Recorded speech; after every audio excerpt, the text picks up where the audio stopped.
I usually manage to get out at least once or twice during each winter month, but this year January was a bust. February was a little better. At least the roads were dry some of the time, and the snowbanks obligingly stayed off to the sides, so riding was perfectly safe, if a little chilly.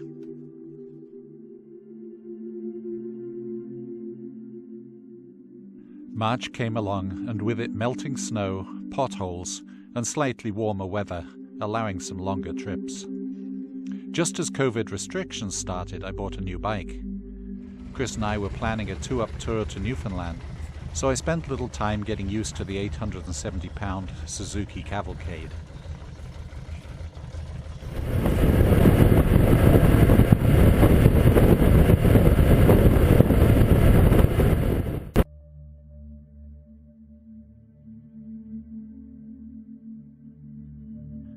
By April, if it wasn't actually in COVID lockdown, it might as well have been. Other than essential services, nothing was open. The roads were empty, and travel was discouraged. I stayed close to home, nipping out only to buy food and fuel, spending my time fixing the clutch and drive shaft on my Moto Guzzi Convert. May was little better. I put in a few miles on the Suzuki Cavalcade, but still felt the need to stay close to home. I did ride a few 100 kilometers to meet a friend for lunch, but it was a sandwiches in the park event in beautiful spring sunshine. June is turtle nesting season. Summer was on its way, and COVID seemed to be in retreat, at least from the high infection rates of spring. I started to extend my distances, mixing bikes to keep myself from getting stale, and exploring some of the less well-paved roads within a couple of 100 kilometers from home. But I still hadn't been on a decent trip, and I was aching to go.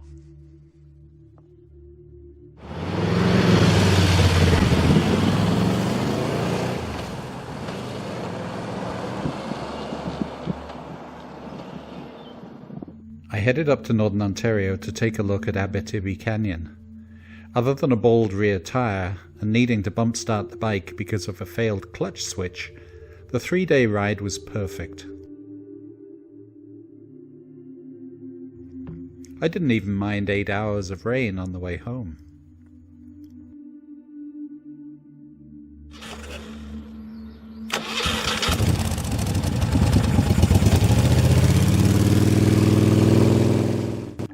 Later on, I continued some back road explorations by following some of the old colonization roads of eastern Ontario.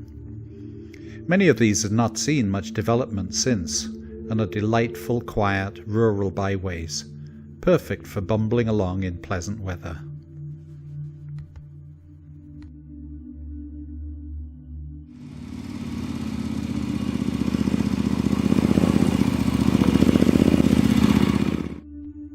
By August, with COVID clearly constraining any out-of-province travel, I continued to explore colonization roads close to home.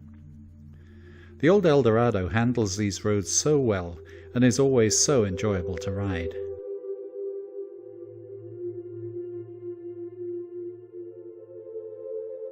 These roads lead you to some beautiful places, where it's wonderful just to sit for a while and enjoy the peace.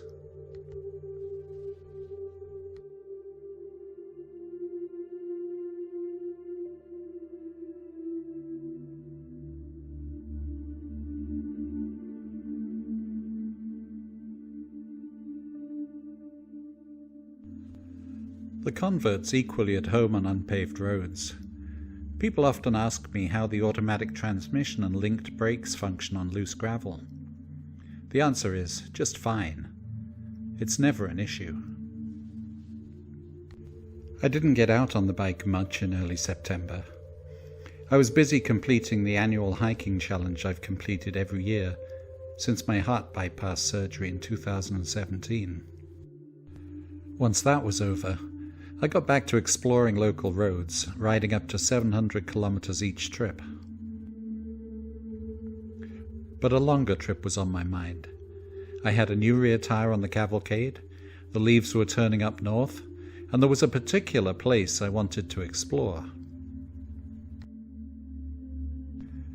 So I headed north again, riding some of the delightful roads north of Lake Huron, along the Lake Superior coast to Wawa, then inland to Chapleau.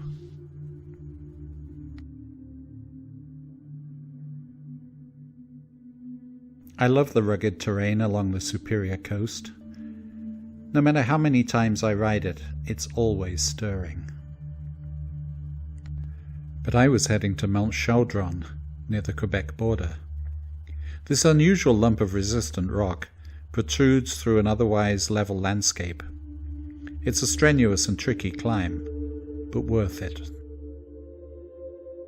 I like the cooler weather October usually brings.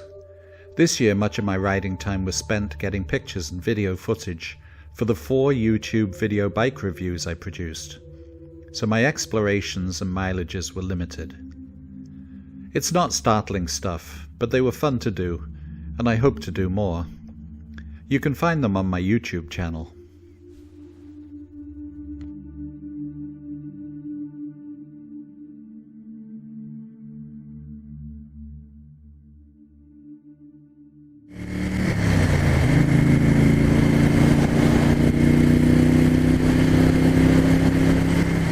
I hadn't been riding the 750S much during the year, so I decided to take a run down to Prince Edward County to give it a decent spin.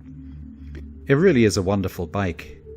If you check out my rather biased review video, it'll give you some of my observations and perspectives.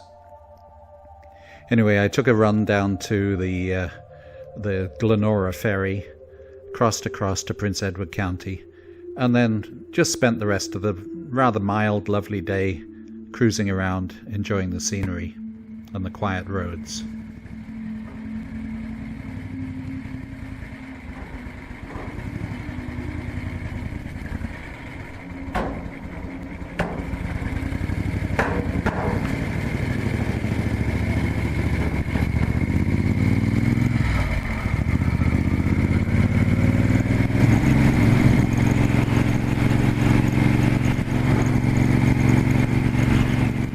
I've been chasing a crankcase pressurizing issue with my 1960 Panther for quite a while. With new piston, rings and rebore, loosening up the wrist pin, and by cleaning the crankcase relief valve, I think I've finally got it beaten. It's a wonderful old bike to ride. It feels like something from the 1930s.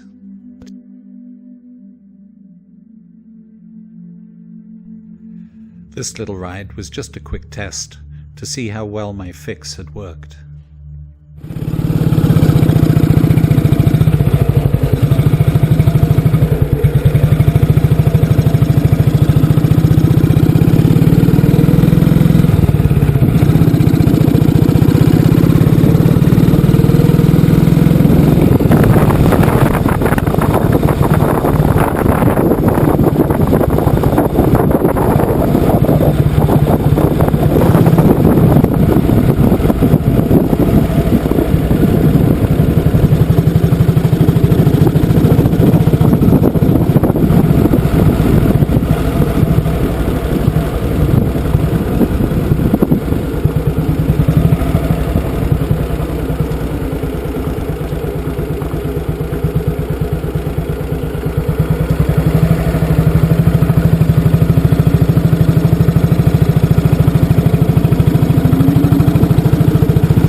I don't think anyone can pretend this has been a great motorcycling year.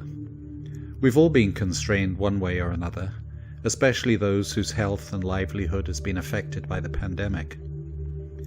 I've been lucky to be able to get out for some short rides and even a couple of longer ones. But what it's taught me is that every ride can be epic in its own way. One doesn't have to cross continents to have some adventure, and sometimes looking more closely near to your own backyard can be immensely rewarding. Trickling along on empty byways, then finding a quiet place, shutting off the engine, and just listening for a while can be just as rewarding as racing along the freeway at super illegal speeds. Sooner or later we'll be back to riding wherever we choose and whenever we choose. But until then, stay well and ride safely.